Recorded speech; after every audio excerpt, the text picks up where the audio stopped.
son number 3 to come and share. Thom, if you'll come up.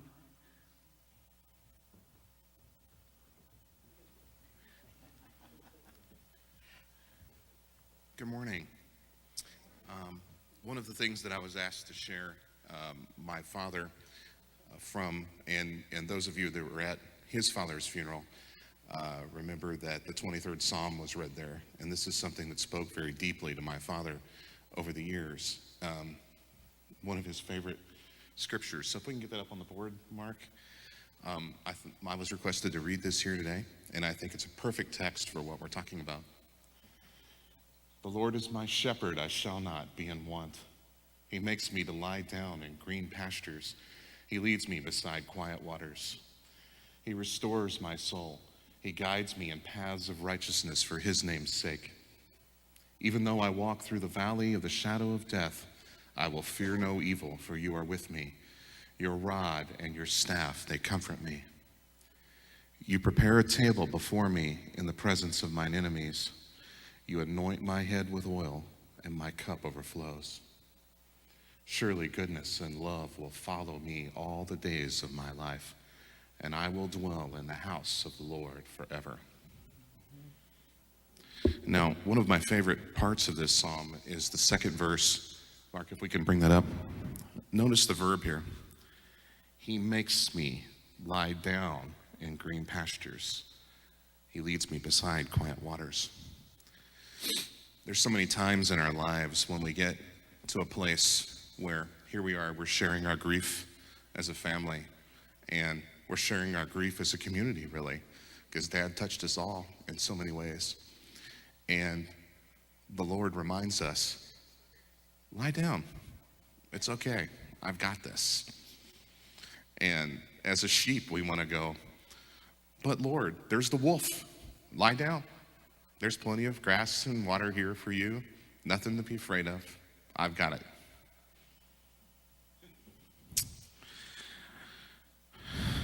My dad didn't consider the way that he lived his life a waste.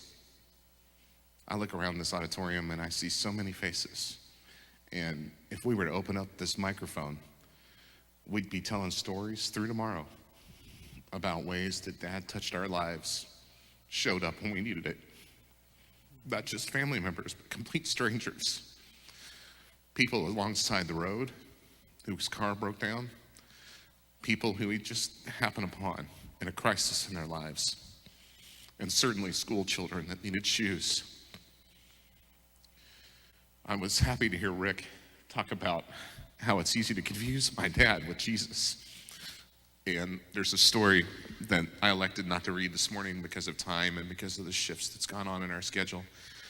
But it was about a little girl who asked Jesus for a pair of shoes and called my dad Jesus because he brought them.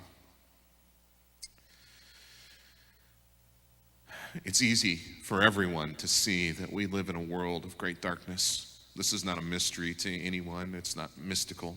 It is a fact of life. We Christians believe that it's our place in life to be warriors of peace, to bring light into the darkness. If we look at Hebrews 7:3, it says, hang on. There we go. Melchizedek towers out of the past without record of family ties, no account of beginning or end. In this way, he is like the Son of God, one huge priestly presence dominating the landscape always. As warriors of peace, it seems like that we are surrounded by such darkness, and then you have people like my father that bring such light to the world. And you remember that it is possible for us to win the battle. In fact, if you read the end of the book, we win in the end. We win. The battle isn't over until we win. How many of you, it's easy to sit here and talk about the whole that's left in our community, in our lives by the passing of my father? How many people in this room will say, you know what? He touched my life. I'm going to walk out of here and I'm going to make a difference in my community. I'm going to take up the burden that's left, and I'm going to shoulder part of that burden myself. How many people will live up to that challenge?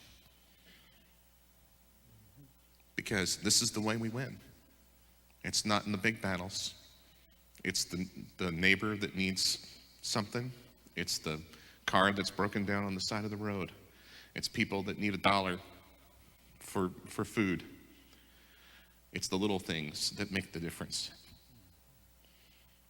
I'd like my dad's life to live on in all of us as a challenge for us to do better, a challenge for a world of light where Jesus reigns.